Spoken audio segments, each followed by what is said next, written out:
Adilabad Congress party assembly incharge కంది శ్రీనివాసరెడ్డి పేద రైతు కుటుంబంలో పుట్టి స్వయం కృషితో ఎదిగారు. పేదల కడుపు నింపాలన్న పెద్ద మనసుతో 3 ఏళ్ల కిందట చేపట్టిన నిత్యాన్నదాన కార్యక్రమం నిర్విరామంగా కొనసాగుతుంది. అమెరికా నుండి ఆదిలాబాద్కు వచ్చిన తర్వాత కేఎస్ఆర్ ఫౌండేషన్ను స్థాపించి దాని ద్వారా అనేక సేవా కార్యక్రమాలు కొనసాగిస్తున్నారు. పట్టణంలోని కంది శ్రీనివాసరెడ్డి క్యాంప్ కార్యాలయం ప్రజాసేవ భవన్లో ప్రతిరోజు ఎంతో మంది ఆకలి తీరుస్తూ నిత్యాన్నదాతగా ప్రశంసలు అందుకుంటున్నారు. అన్ని దానాల్లోకెల్లా ఆకలి తీర్చే అన్నదానం ఎంతో గొప్పదన్న ఆలోచనతో ఇంత మంచి కార్యక్రమాన్ని కొనసాగిస్తున్నారు. ఈ నిత్యాన్నదాన క్షేత్రానికి ప్రతిరోజు పరిసర ప్రాంతాల నుండి వందల సంఖ్యలో వచ్చి భోజనం చేస్తున్నారు. ఒక్క మంచి ఆలోచనతో ఇలాంటి కార్యక్రమం నిర్వహించడం సదా అభినందనీయమని కంది శ్రీనివాసరెడ్డిని జిల్లా ప్రజలు తమ నిండు మనసుతో అభినందిస్తున్నారు.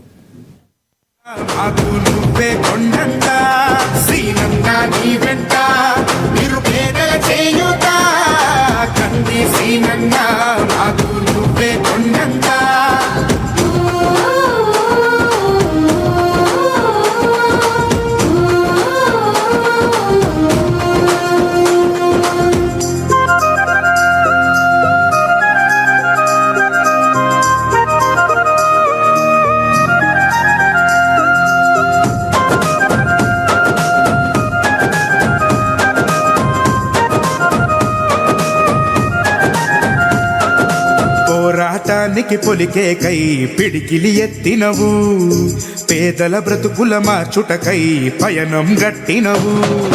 పోరాటానికి పొలికే కై పిడికిలి ఎత్తినవు, పేదల బ్రతుకులు మార్చుటకై పయనం గట్టినవు.